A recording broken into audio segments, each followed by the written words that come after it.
ఒక్క మనిషి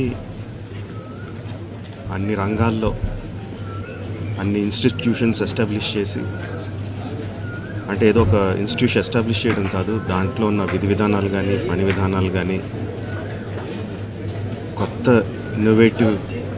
ఇన్నోవేషన్స్ తీసుకొచ్చి ఏ రంగంలో అడుగుపెట్టినా దాన్ని శిఖరాలకు తీసుకెళ్ళింది ఒక్క వ్యక్తి అండి.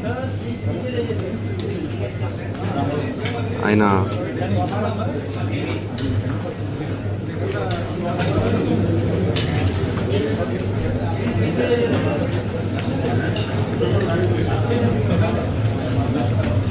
ఎంతోమందికి మార్గదర్శకంగా నిలిచారు, ఎంతోమందికి ఉపాధి కల్పించారు. అలాంటి వ్యక్తికి the way we can pay tribute to him is by conferring Bharat Ratna.